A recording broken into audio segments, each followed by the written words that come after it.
Today we're going to analyze Coca-Cola and see whether right now is a good time to invest in the company for the long term. First, let's see if there's a good business behind the stock. We'll look at 14 metrics to determine the business fundamentals.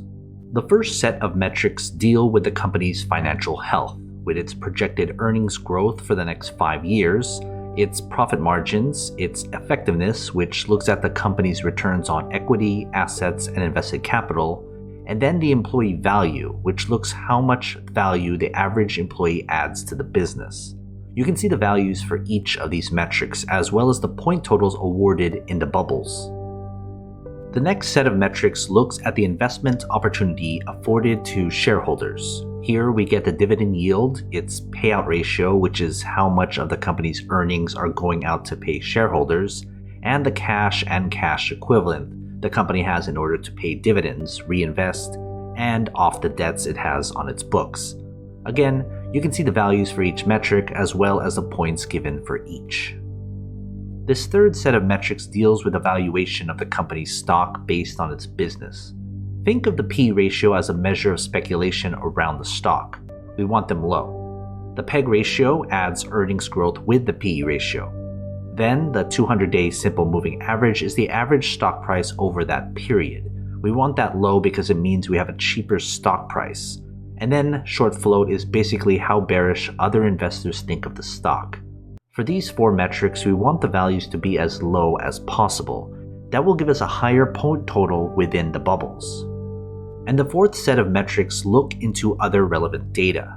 First is the stock's performance over a set period of time. Usually it's 10 years, but if the stock doesn't go that far back, we go with the earliest data up to 10 years. The quick ratio is basically how easy it is for the business to pay off its short-term obligations. We want that high so that it's easy to get rid of those debts. And then Wall Street is the average consensus rating Wall Street analysts give the stock, from a strong buy of 1 to a strong sell of 5. Again, the better values get a higher point total. Adding everything together, we divide the points awarded by the maximum points possible, which is 70. That gives us the business grade for the company. We want the business grade to be above 50, meaning it has a better than average business. But of course, we can't forget about the fair price and whether it's the right time to buy the stock. I use a discounted cash flow model taking into account a 10% margin of safety. That translates into the company's fair price and how many percentage points above or below its current price the stock is.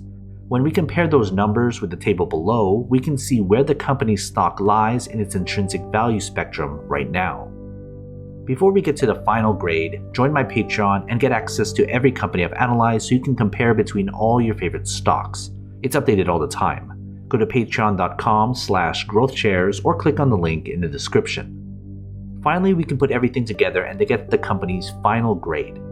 Adding the business grade and the fair price grade, we can see here the company's final grade. Anything less than 50 means it's not a good long-term investment. A final grade above 50 means it would make a good long-term investment if you bought the stock right now. So what are your thoughts? Are you going to invest? If you do, invest wisely, and as always, take care of your money.